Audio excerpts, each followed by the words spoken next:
Gospodin Bog je gospodar. Što On kaže, tako i bude. I reče Bog i bit tako. Prema tome, i one čežnje koje usadnje u nas, koje su ispravne, ne znači da se moraju ostvariti na onaj način na koji to mi zamišljamo i smatramo da bi trebalo biti. Zbog toga je potrebno Gospodinu Bogu dati prednost u našem životu. Prepustiti njemu koji zna kako to treba izvesti, da se njegova volja izvrši i da se ostvari ono, da bi se ostvarilo ono što je on sam u našu dušu stavio, jer zna kako smo sazdani, zna da se na svu sliku stvori. I zato kad nas podučava u današnjem evanđelju kako treba moliti, onda nas podučava da prvo stavimo Boga na ono mjesto koje Bogu pripada u našem životu. Vidite, molimo se zato da se sveti ime Očevo Božje, da dođe njegovo kraljestvo, da dođe njegova volja, da ovoj zemlji bude onako kako je na nebu, kako gdje on uređuje stvari. Ne molimo, budi volja moja, dođi kraljestvo moje, neka bude kako ja kažem. Molimo za njegovo kraljestvo i za njegovu svetu volju. I zato u molitvi da se Isus podučava da trebamo biti iskreni u svojim potrebama, da trebamo reći ono što nas muči, ali da uvijek trebamo ostaviti ono mjesto koje je Gospodinu Bogu doliko u našemu životu i ostaviti mu slobodu da ako on procijeni, ako on smatra da treba drugačije učiniti, neka bude volja njegova. Sjećate se Isusove molitve u Getsemanu, kada je pred odlučni čas u svome životu, pred njegovo hapšenje u Getsemanu molio u krvavim suzama i znoju: Oče, ako je moguće, neka mi mimo iđeš ovaj kamen. Znači, priznati dakle svoje potrebe, priznati svoje osjećaje, priznati svoje stanje, izraziti svoju želju pred Gospodinom, iznijeti svoju dušu pred Gospodina. Ali i ostaviti Gospodinu da bude ono što je i Gospodin Bog u našem životu. Ali ne moja, nego tvoja volja neka bude. I ova prekrasna molitva u kojoj nema puno riječi, o njoj bi se dalo danima i noćima razmišljati i o njoj bi se dakle i propovijedati. Ja bih htio samo kratko riječi preko ovih nekoliko zaziva i možda osvježiti neke sadržaje koje ste vjerujem već i čuli i o njima razmišljali. Kada se obraćamo Bogu, ne obraćamo se nekome za čiju se ljubav trebamo boriti. Boga ne treba umilostiviti da se voli. On je naš Otac.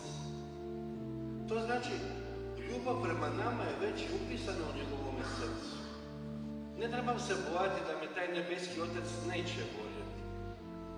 Može biti da smo u svom zemaljskom životu doživjeli loše primjere očinstva, ali izvor svakog očinstva, odakle dolazi ime Otac svakome zemaljskom ocu, to je Bog Otac. On je izvor naše dobrote, onaj koji nas je želio, a onaj koji nas želi, ne bi nas želio da nas nije volio, jer ko želi ono što ne voli? Nikog nema tako. Ali zato što nas je volio, zato nas je i želio i htio. I stoga kad pristupamo Ocu, uvijek možemo biti sigurni u njegovu ljubav. Ma kako možemo biti sigurni u njegovu ljubav ako radimo loše stvari koga nismo slušali? Pa i tada možemo pristupiti k njemu sigurni u njegovu ljubav, jer je uvijek spreman da nam oprosti. Evo, gdje su moji kolege svećanici? Gdje je žutnik sada? Vidite, Bog je uvijek spreman da nam oprosti.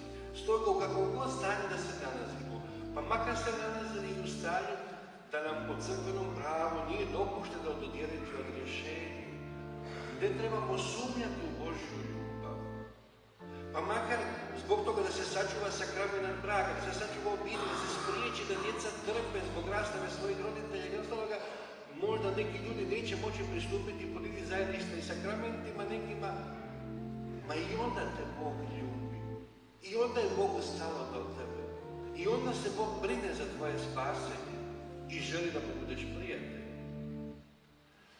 Stoga je on naš Otac.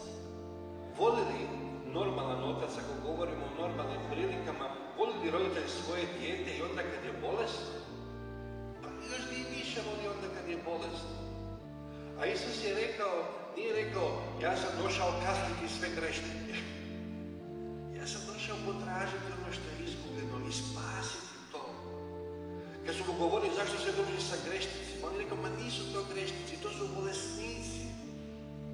Nisu to kriminalci koje treba kažnjavati, to su bolesnici koje treba pomoći da se izliječe, da treba ih njegovati, da ih ljubav izliječe. I vidite što je napravio, nije došao sa ognjem i mačem, došao je dati svoj život za nas, došao nas je pobijediti ljubavlju, postavio je malo dijete po kojeg se moraš baviti ako želiš, ako ne možeš ga pustiti da umre. Došao je da probudi u nama ljubav koju u nas usadio. Vidite koliko nas voli, koliko je pažljiv prema nama. Zato kad pristupamo kao Ocu, Oče naš. U toj svijesti da uvijek možemo doći k Ocu. I onda što kaže, sveti se ime Tvoje.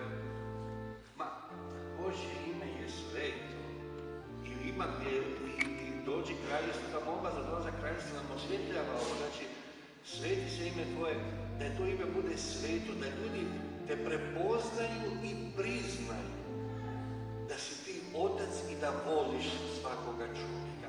I to je bit evanđelja, radosne vijesti. Bog nije tamo neki bradati starac koji se ne zanima za naše poslove ili koji se ljuti na nas kad griješi. Bog je naš otac kojemu se srce para kad vidi gdje sami sebe upropaštava. Bog je naš otac koji će sve učiniti, koji će sve što ima razdati, koji će svoga jedinoga sina za nas dati, samo da se mi spasimo, da ne propademo. Da takvoga Boga upoznaju svi ljudi i da ja tome doprinesem, da to ime Božje bude sveto, da to Božje ime bude blagoslovljeno, da to Božje ime bude upoznato od ljudi, da je to netko, dakle, čiju prisutnost želimo u svom životu. Sveti se ime Tvoje. Dođi kraljevstvo Tvoje i budi volja Tvoja kako na nebu, tako i na zemlji. Po tome i znamo da je Božje kraljevstvo. Gdje je Bog kralj? Gdje je Bog kralj? Pa tamo gdje se vrši njegova volja. Znači, Božje kraljevstvo nije neki teritorij, nije neka zemlja pod nekom zastavom. Božje kraljevstvo je svaki onaj čovjek. Zato Isus rekao, kraljevstvo je Božje među vama.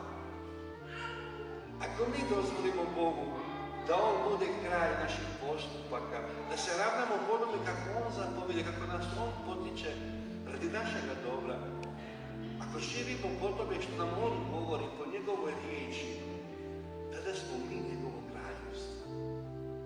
Tada se po nama ostvaruje njegovo kraljevstvo ovdje na zemlji. U našoj plemenitosti, u našoj raspoloživosti, u našom pohodu, u našoj lijepoj riječi mogu prepoznati kako je lijepo kad Bog vlada, kako je lijepo kad se Boga poštuje i sluša. Kako je slobodni smo moliti za svoje potrebe. Kad Boga stavimo na prvo mjesto, budite sigurni, sve će doći na svoje mjesto. Sjećate se kad je Petar pitao Isusa, a mi šta ćemo mi dobiti koji sve ostali smo pođosno za tobom? Ne treba se bojati kad čovjek stavi Boga na prvo mjesto, će mu nešto uspaliti. Koliki redovnici su ostavili sve, a dobili su sve stostruko. Koliki su druge kvalitetne prijatelje stekli u našim normalnim obiteljskim odnosima i prijateljskim prijatelje, prave prijatelje, koga možeš nazvati u svako doba dana i noći, u kojoj možeš u bilo kakve potrebi se obratiti, možeš nabrojati, ako ih nabrojiš na prste jedne ruke, sretan se nekima što li. I za našu prošlost, otpusti na druge naše kako i mi otpuštamo dužnicima našim, i za našu budućnost. Ne uvedi nas u napast. Zar Bog može uvesti u napast? Lijepo pišu u Jakovljevoj poslanici da Bog nikoga ne napašta. Ali u životu vidimo da je neminovno i da moramo proći kroz kušnje da bi naša vjera bila prokušana, da bi se mi očvrstili i izgradili svoj karakter, da bi znali ljubiti i onda kad nam to nije ugodno, da bi znali ustrajati u onome što je dobro, što je plemenito, što je vrijedno i onda kad je to teško učiniti. Da bi znali ustaviti. Zato su te kušnje potrebne, oni su one trening koji je potreban sportašima da bi mogli osvojiti najljepše medalje i najveće uspjehe u svom životu. Ali, vidite, ima i sportaša koji umru od srčanog udara na treningu.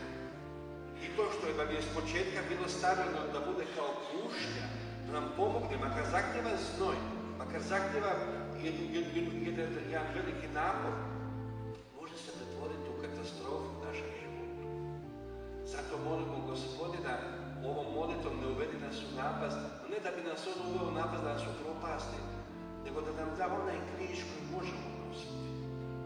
Da se naše životne borbe, da nas ne sati, da ne pokleknemo pod tim križem, da se on pobrine, da pazi, da bdije nad nama, na našim slabostima, na našim grijesima, jer imate ljudi koji imaju snage, ali ne žele uložiti, koji bi mogli, ali ne daju onaj doprinos koji mogu dati, da koji Bog poziva da daju i u svojoj obitelji, i u ovome društvu i na ovome svijetu. I onda se lome, da dragi Bog bdije nad time i da nam pomogne da sretno izađemo na kraj sa svim kušnjama, da nijedno od njih ne postane napast, prigoda da propadne. A što je s ovim što je bilo rečeno u vezi opraštanja?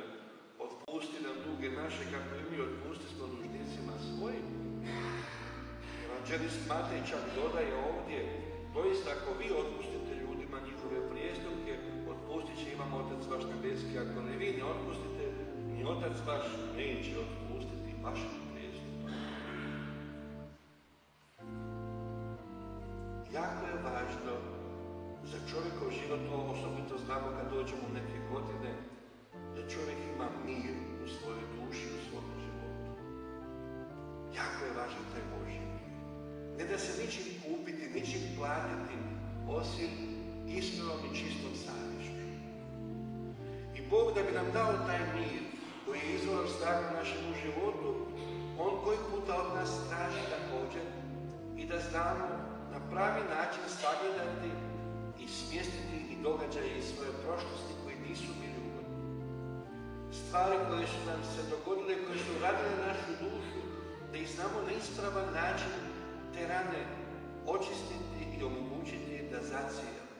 Da bi mogli imati taj mir koji nam može dati. Da ne bi živjeli stalno u prošlosti. Da bi bili slobodni živjeti onu puninu života, ono obilje za koje Isus rekao da je došao da nam da, kad dođu da život imaju u izobilju da ga imaju.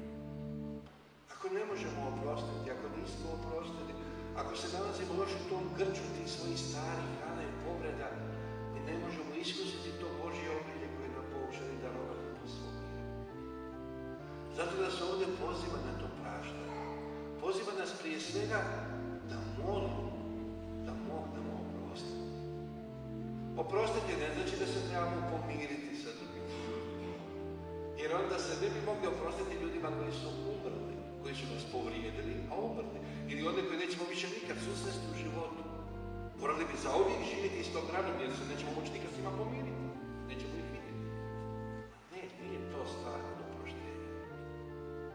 Čovjek je oprosti onda kad je slobodan u svom srcu od onoga zla koje mu nanešao.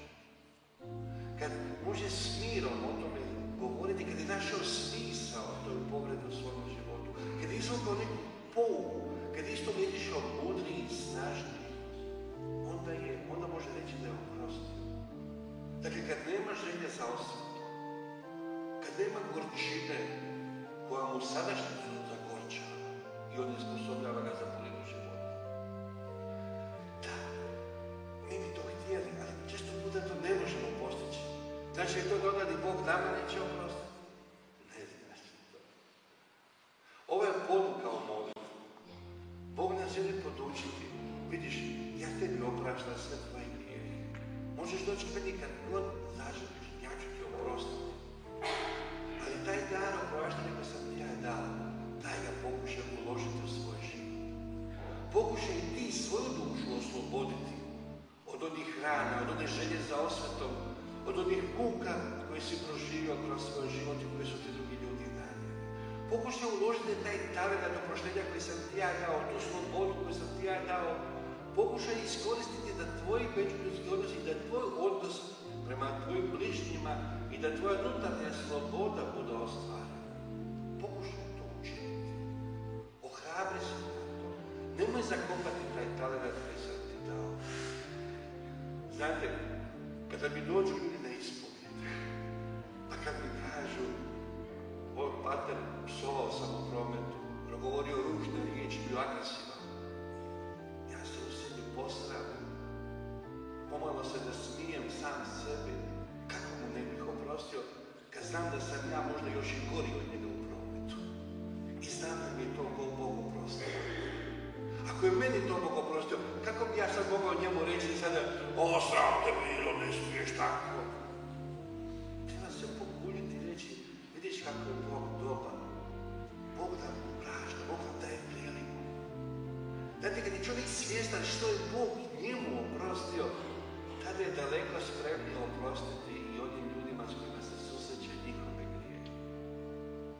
Kada ste svjesni što je Bog za vas uložio, ako ste svjesni da je Bog svoj život dao, svoj krv za vas prolio,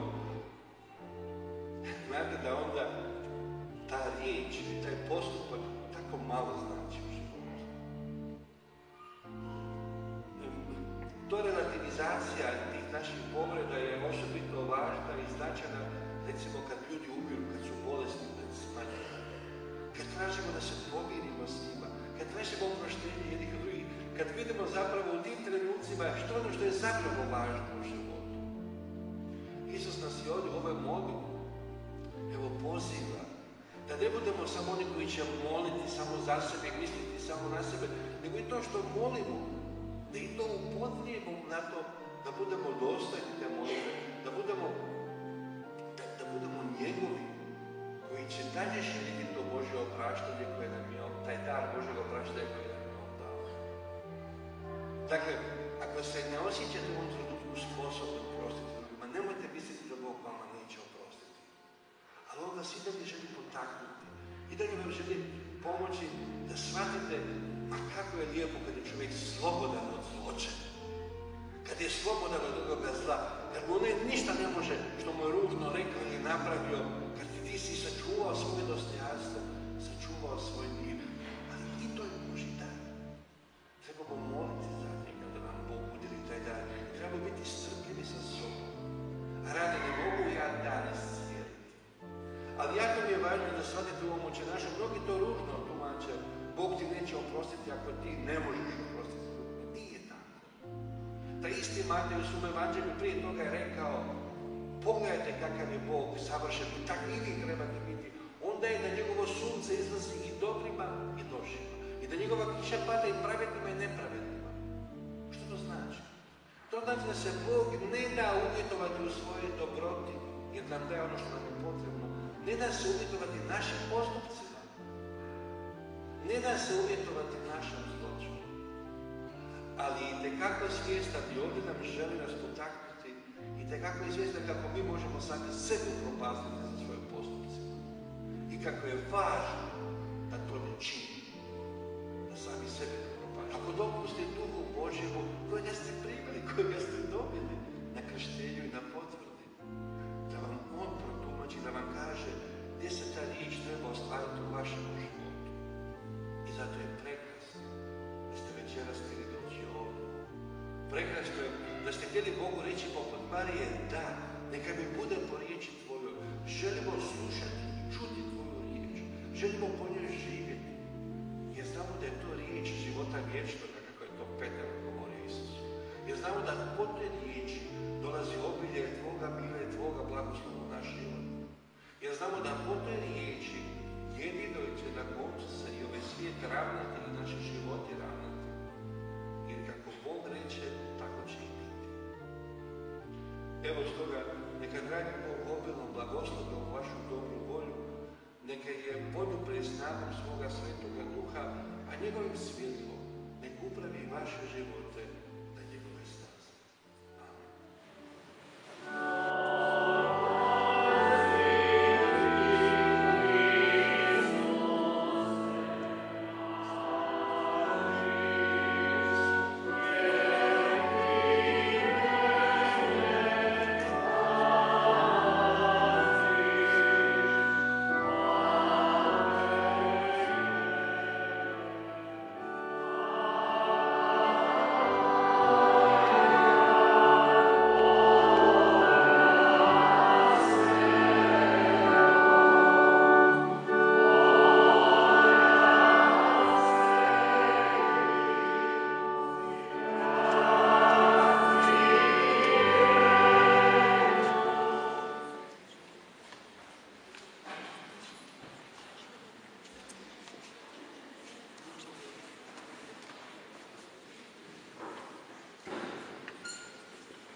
večešao u svojim dvoranima koji stajaku oko njega.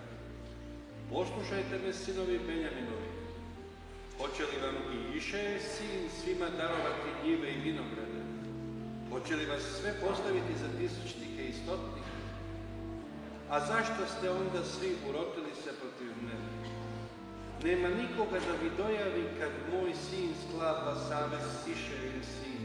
Nema nikoga među vama da me požali i da mi otkrije kako je moj sin podjario moga slugu Name, kao što se događa danas.